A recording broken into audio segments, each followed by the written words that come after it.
Hey now everybody, and welcome back to Skyblock. This is episode 2, and today I'll be telling you how I'm going to go about achieving the master goal of this series. Now before we get into that, I've done some things since last episode. First of all, I finally filled out these sort of flower pot areas. Like you can see, I put the pumpkins and the melons in there, a little bit of flowers, that kind of stuff. And if you're wondering where I got those flowers, I had some mobs spawn over there, and I was able to kill them. In fact, I got quite a few. I got a lot of creepers, I got string now, I even got an ender pearl, and also a piece of iron from a zombie. I also got this potato right here, again from a zombie, and I happened to get the carrot also, but that went flying off the edge, so, yeah. But, a big advancement right here is the tree farm that I just made, and you can see right here, these parts aren't filled out yet, although I do have the saplings to do so. I believe there's some birch saplings in the nether, and you saw the portal lights, so that's exactly what we're going to be doing this episode, going to the nether and getting all the stuff there and getting all that sorted out. So let's get right into the commentary of today, which is, again, going to be how I'm going to go about achieving the master goal of this series, which is to create a 100% fully automatic cobblestone generator. Now, last episode I said I was going to do it using the wither, but that was before I realized that there is no sandstone on this island. So I'm not going to give up. I'm not going to give up at all. It just means that this is going to be a lot harder. But before I get into that, let's see what's in the chest. Ooh, okay, I better not lose these mushrooms. Only ones I'm going to get.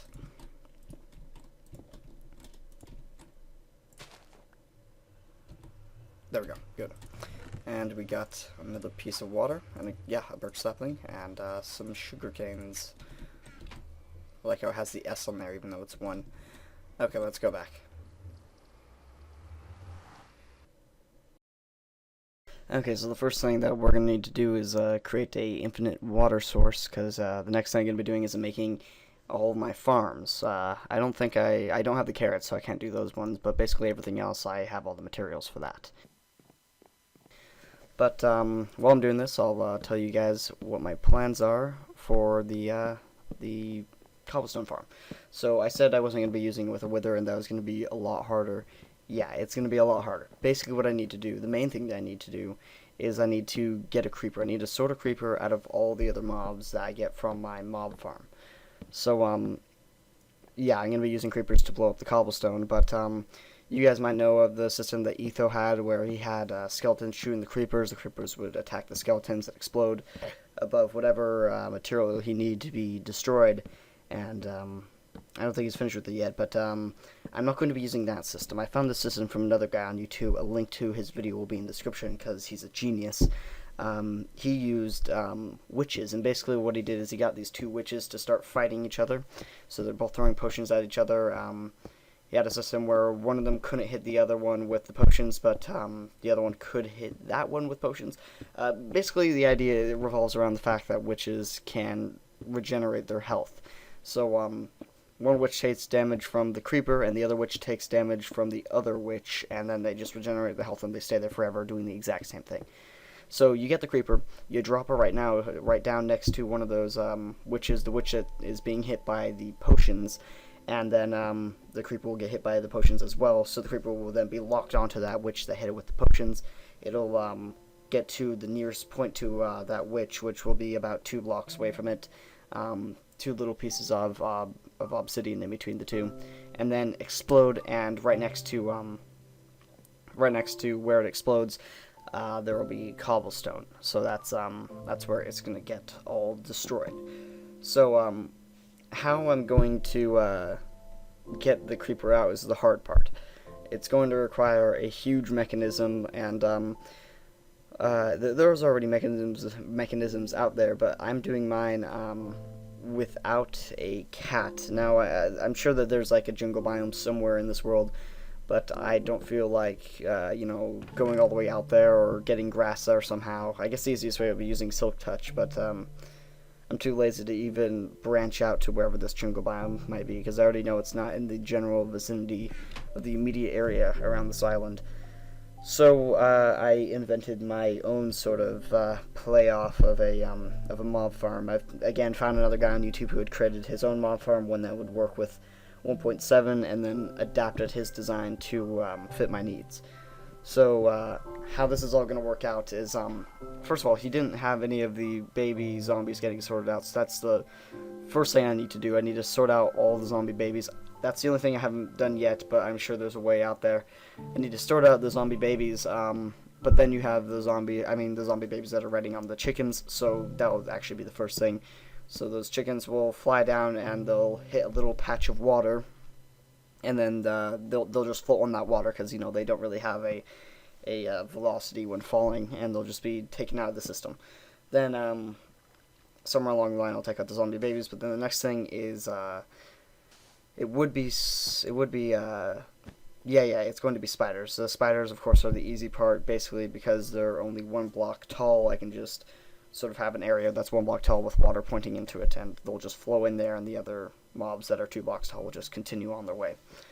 So all the mobs that are 2 blocks tall, which is basically the zombie, the skeleton, the witch, and the creeper, are all one at a time going to fall into a little chamber, and in this chamber there's going to be a villager. Okay, so if it's a zombie, the zombie will chase down the villager, and if it's any other mob, they'll just stand there and a piston will take the block below them out of the way, and they'll fall down into the next set of testing chambers. So the next thing that needs to be sorted out is skeletons. So in this next testing chamber, there's going to be it's going to be exposed to the sun, so that if it's a skeleton, it'll burn, and it'll try and find a path to not burn. And if it's a creeper or a witch, they'll just again stand there, block will be pulled out from under them, and they'll fall into the next testing chamber. So basically the skeleton will run away into a little area of water and be pushed towards its own little chamber, and the creeper and the witch will fall into the next chamber. Again, individually for each one of these things, because that's the only way to do it. You have to test them all individually. So if it's a witch that falls into this next chamber, then there will be what is it again? It's a snow golem, and the snow golem will throw snowballs at the witch and knock it off a platform into its own little chamber again, and the creeper will just fall into the final chamber, which will then be brought over to where it can be hit by a witch and explode. So yeah, it's going to be a really big contraption, and there's 2 big things that are needed to be required, which is iron and gold. I'll get to the gold part, but the iron part is the obvious part. I need pistons, so I'm going to need to create an iron farm. And to create the iron farm, I need villagers. And to create villagers, I need a gold farm. And reason being is I'm going to have to convert some zombie villagers into regular villagers. How I'm going to do this is, traditional way. You get a golden apple, and you get a weakness potion.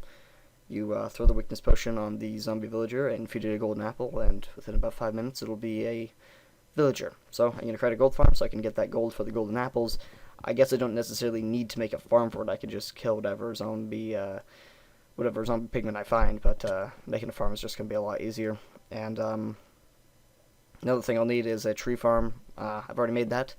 I'll get some apples from there, and then I'll also need to create maybe not an extensive farm, but just a sort of platform where some places can spawn, because I'm going to need a brewing stand to create the weakness potions, and I'm also going to need that mob farm to get the spider eyes required to create the weakness potions. I'm also going to create a mushroom farm to create the fermented spider eyes. And then the gold part, I've already explained that. So yeah, basically it's going to require all the really big farms. I mentioned in my last episode I'd be making a wither skeleton farm. That's not going to happen. Don't need that, of course, now, because I'm not going to be creating a wither.